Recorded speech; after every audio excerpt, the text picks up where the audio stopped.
It was the biggest cry I've ever had in my life. Easily the biggest cry I've ever had in my life. And that's when I realized, wow, this is more than just a dance. This is a practice that allows me to heal the deepest parts of my being.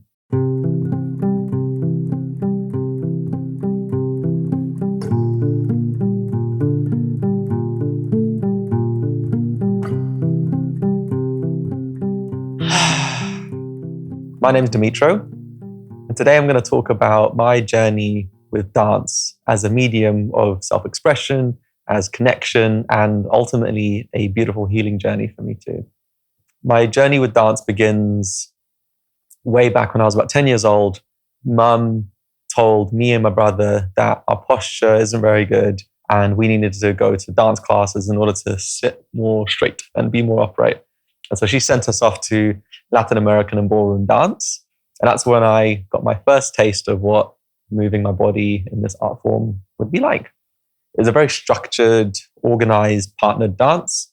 I was very young. We went to a few junior competitions and stuff. I remember it to be a highlight of my young life, but I didn't really stick with it very long, and I kind of dropped off dance for a little while. Fast forward to about 3 years ago, my adult journey with dance. I was at the Hackney Baths. It's a sauna in a community space. And I was going there regularly with my friend to just sit in a sauna and have ice plunges and just relax and relieve the stress of my life, because I was quite stressed at that time. And I saw people coming out of this part of the baths really, really happy, really excited, or just really just expressive. They were wearing headphones and they were dancing around outside. I was like, they look a bit weird. I'm not sure what's going on there. And after seeing them a few times, I was like, I want to give that a go. And so I did. And that was my first time doing an ecstatic dance. And fast forward to about 3 years ago, I was at the Hackney Baths having a sauna with my friend, and I saw people leaving an ecstatic dance room, and they were having such a beautiful time. I could see them having an ecstatic time. And I was a bit like, I don't know what that is. I'm a bit confused. It looks a bit weird, if I'm honest. But after seeing that a few times, I was like, I'm going to give that a go. Ecstatic dance is a expressive, free-form movement space. There is a DJ at the front who plays a mixture of eclectic music and sounds all over the world. Everyone in that room is in a container and space together. There is no shoes, no talking, no technology like phones, and no intoxicants like alcohol or drugs. And everyone is there to express, to listen to the music, to connect with themselves and connect with each other. That space is just this beautiful container for all sorts of magic to happen. Everyone is on their own journey, but we're all on the journey together. So what my journey looked like was going there, firstly feeling a bit awkward. It's like, am I doing it right? Being awkward in my movement and body. Eventually shedding that after a few times and realizing that actually I can move exactly as I want, how I want, and express things in me, either if it's excitement or anger or frustration or sadness. And that's just okay. It's just okay to be that way. It was a little bit uncomfortable at first, but after a little while, I found myself in my body moving in a way that it's never moved before, in a way that felt very authentic and connected to my emotions. Whether that's really frustrated about the week or angry about something, and I'll be just really tense, or maybe just or maybe I'll be really flowy and gentle, or in my heart, whatever it needed to be, that would come out through my body and movement. And what it felt like is a way of my emotions and expression to come out into the world through my body without being filtered or contained by my mind. One of the big themes of my healing, well-being journey is having this really big, tough, challenging mind situation where I want to control things. I'm anxious. I'm thinking about the future. I'm planning everything. I'm ruminating and I'm going around in circles, and I get stuck and I'm like really quiet and small and I'm observing everything. And this feels like when I dance, that feels like a place where that can just quieten. It's just so freeing to have this part of my being take a break and trust everything else has got me covered. What that looks like sometimes is literally like holding another person, like another guy, and just like screaming at each other. And that's just something that we want to do. That's just something that we have some like rage that wants to come out in a healthy, positive way, consensually, of course. Or there is just like a softness, and I just want to be on the ground, and I just want to lay. I want to put my head to the ground because I'm just so tired. I can feel like I've been like overthinking that week, and I just want the ground to support me. It's almost weird to call it a dance. It doesn't actually feel like a dance. What it actually is move your body. Move your body without constraints, without limitations of societal norms of you're either walking, running, dancing, or sitting. Like this is just do a thing here. Do what your body is telling you to do. Everyone else in the room is not going to judge you. Is going to understand. If you want to dance with them, they might want to dance with you. If you don't want to, they'll leave you alone. Sometimes in that room, we have people really in the depths of their emotions, either grief or other emotions, and they cry.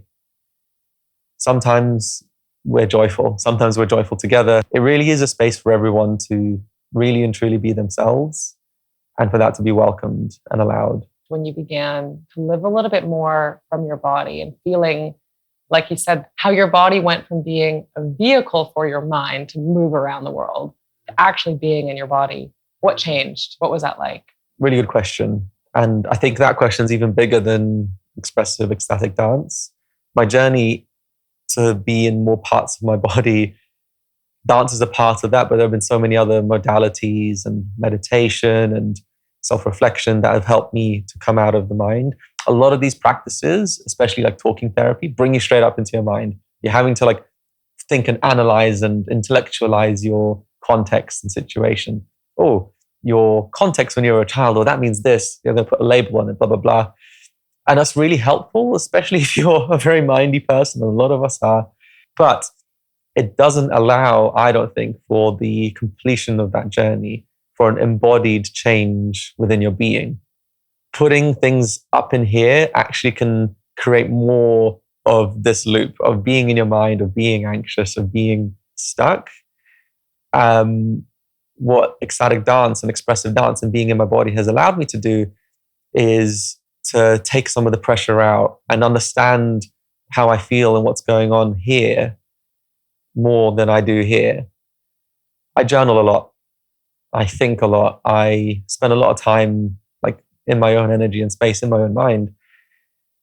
This gives me some other place to exist. And being in my body and learning to trust my body will just be okay without my mind always thinking about it has been freeing. There's been times when I've done a dancing practice where my mind wasn't involved very much at all. I went in, I was fully present. It was flow. It was the closest thing I believe I felt to flow. I felt flow in a professional context when I'm deep in a like intellectual task, creating, designing something, sketching, drawing, and you come out of it.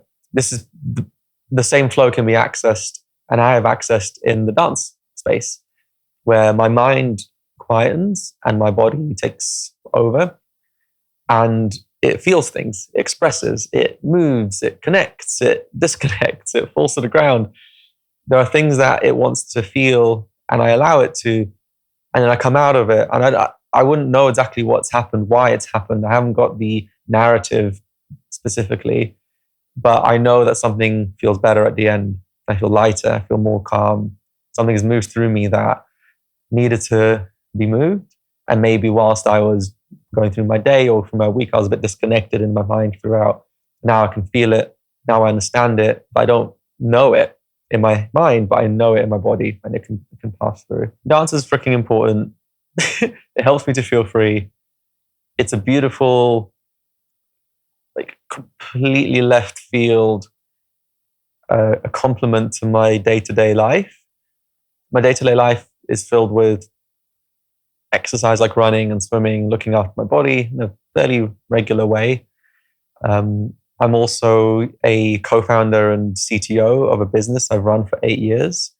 It's very up here, either managing a team, creating strategy, speaking to the board members, thinking very deeply and seriously and communicating very earnestly, but just very like dryly about factual information, and there's not much room for emotions and expression in the forms that are more heart and body centered. And so I feel like I live two lives quite a lot of the time. You enter into a dance context and you're able to feel and express and emote in a way that's so raw and human, so primal sometimes. And then I almost put my suit on and then go back into my other life, which is very business and entrepreneurial oriented.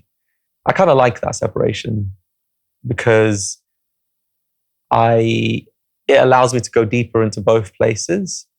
But actually, a bigger story arc for me has been to bring both of those parts of me back together, because I can start to feel how disconnected from myself and my body and all these new parts that have come out that I didn't know about whilst I'm in my work business context. And also how I don't feel really my fullest self in a purely dance, expressive, emotional context as well. I have no idea what connecting them together looks like just yet, but I feel a pull to do something like that. So one important thing I've learned in this journey is everyone is a dancer. I didn't think I would be so expressive and connected to my body in the way I am. And if I can be, I think anyone else can be too. It's less about how confident you feel in your body, more about, are you in a context and space that meets you where you are? I think anyone and everyone is able to feel confident in their body in some context. You can dance at home, eyes closed by yourself, even if it's just a movement, even if it's just something silly or just shaking out.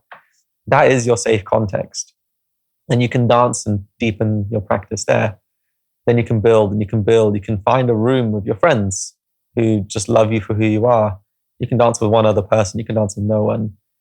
Ecstatic dance is just the extension of that, where everyone in that room, whether you know them or not, has come into that space under the same understanding that we're all okay and welcome to move and be as we are. I think everyone is born dancing. Look, you see babies, they move, they listen to music, and they're literally, dance is just in them. I think in ancient language, the distinction between dance and music wasn't so strong. And so dancing to music didn't make sense a long while ago. Dancing and music was just the same thing. Babies are a beautiful example of expressive dance because they have no self kind of awareness and blockers. They just want to move and play and just be joyful. And when they hear music and they hear a beat, they just shake their hips without fear. Nobody cares. Like, they just don't care. My theory, and I think it's quite firmly held by a lot of other people, is we all have that in us. We just have layers around that hold it down, prevent us from being fully expressive, fully ourselves, not allowing us to move in the ways that actually are very, very intuitive and innate in us.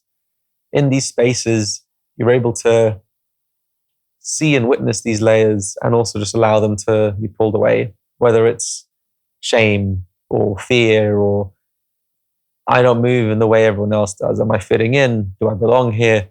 I don't know how to do this. I don't know how to do that. You slowly learn that those are just structures you've created that have been placed in you by voices either inside or external. And once you allow them to fall apart, even in this very contained context, you can be free and you can connect with the part that's really deeply within you. The dancing space, that an hour and a half or so that you spend with a group of people with music and movement is a beautiful reflection and mirror to the outer world. What happens in the dancing space happens in the outer world. You are in a context, you're bouncing around between people, or in your own energy. You are either seeking connection or you're seeking to be afar from everyone. You're either expressing or you're holding back or you're doing this and that and that, whether it's a need for something or a anxiety or a stress or some belief of something.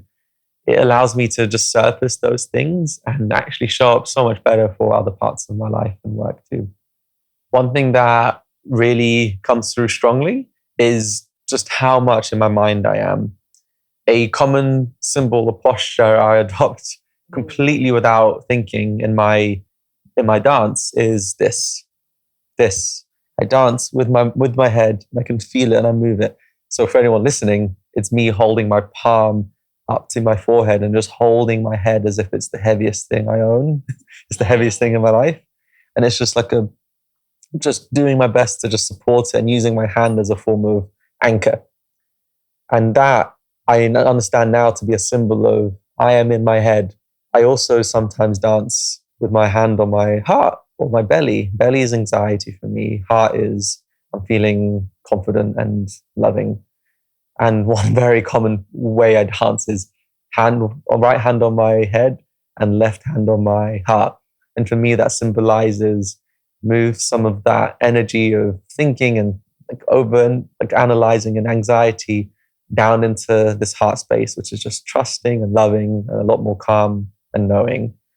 And so this physical thing that just happened completely naturally, I now understand to mean stop thinking, start feeling, and rest a bit more as well. I would love to hear about some of your peak dance experiences. There's two that come to mind. One was I was just coming off the back of a really challenging work business trip. My mental health and well-being was just at an all-time low. I actually ended up coming home early and just basically just having to shut down entirely.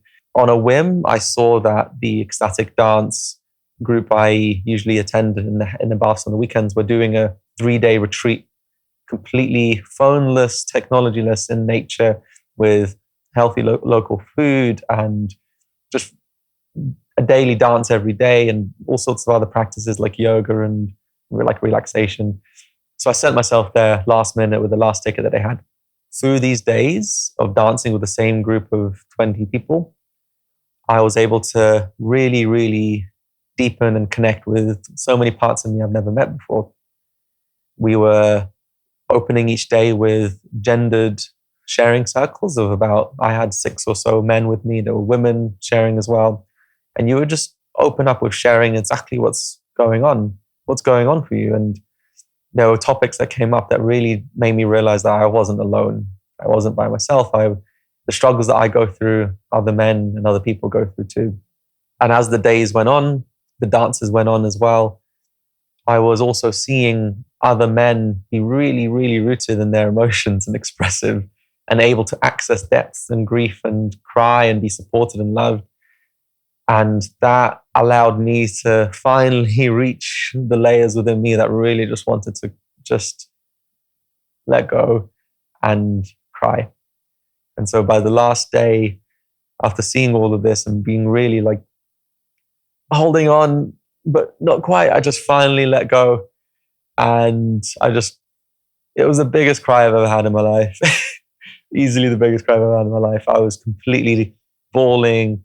I was being held up by other people who just came to like support me. I just couldn't really stand crying, wailing, and held the echoes of my cries in the room.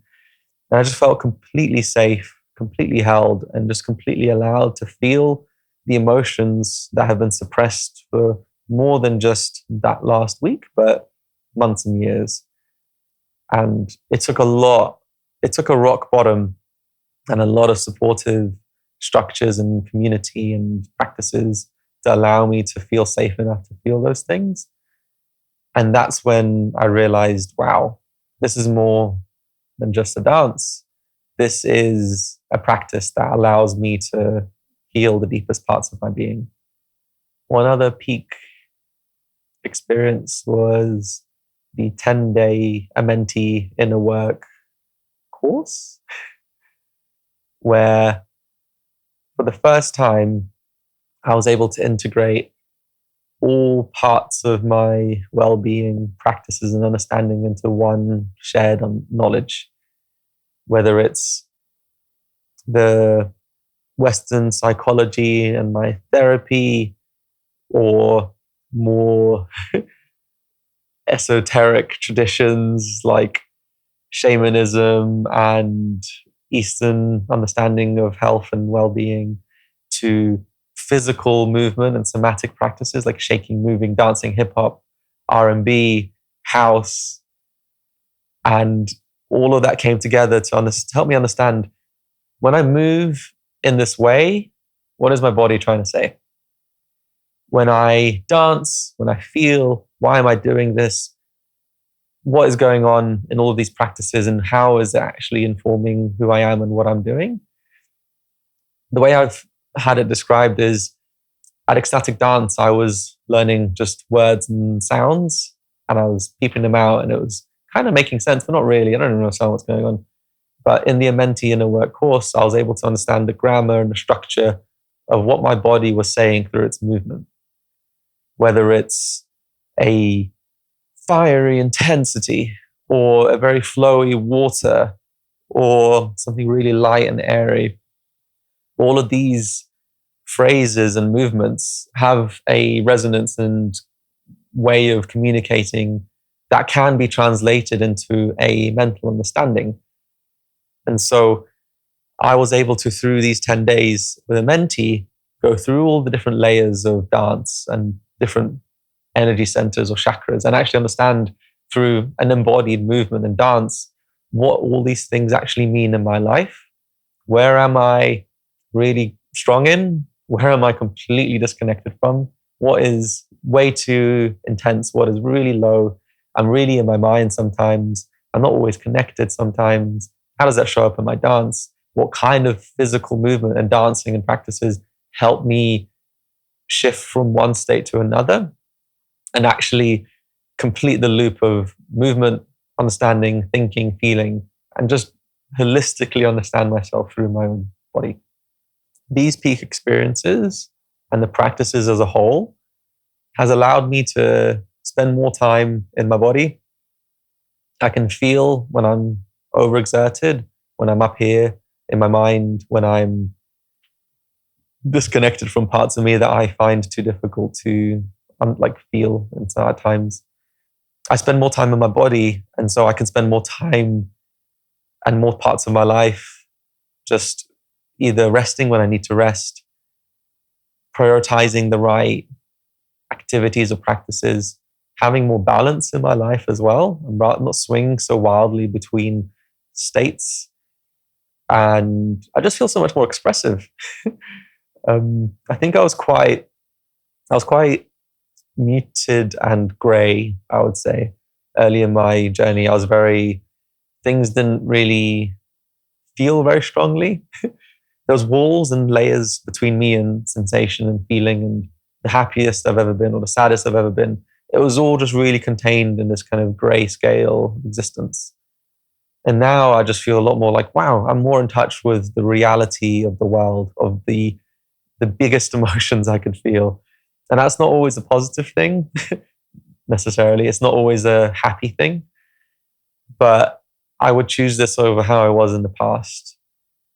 I'm able to feel more ecstatic. I'm able to feel more grief. I'm able to feel more of the anger that's within me sometimes in a healthy way, and more happy as well. And so this broadening of scope comes through in my dance and actually affects all parts of my life, including my relationships, including my work, including how I relate to the world. And there's no going back, and I wouldn't have it any other way. So I used to really resonate with Stoicism, where my understanding of it at the time was around just being really static and rock-like amongst everything that was going on around you, and making decisions really analytically, like weigh up pros and cons, and this is the right path forward. And whenever tough things would happen, I would just toughen and push against it, and it'd be fine. I wouldn't really feel it. But whenever beautiful things happened, I was still in the same state. I would plan these big traveling adventures and excursions to beautiful places. And I would be as present as I can be in those moments, whether it's natural beauty or peak experiences in relationships. And I just wouldn't feel very much. I wouldn't really feel like I'm fully there. I'd feel like I'm disconnected from the person or the place or what feeling could be there. And I just realized that wasn't really a full human experience. It was a very analytical, mindy, contained, safe experience that I wasn't feeling alive. I felt like I was living, but not alive. And I would much rather feel fully alive in the peaks and the troughs of my experience and just be really present with what's happening with me and in my life than trying to control or contain or harden against the fullest range of the human experience. That's just my preference. I don't know why it's important. It just was for me. And if any of that is important to anyone else, then I think that would resonate with them too. To be in their lives rather than be watching it in front of a screen.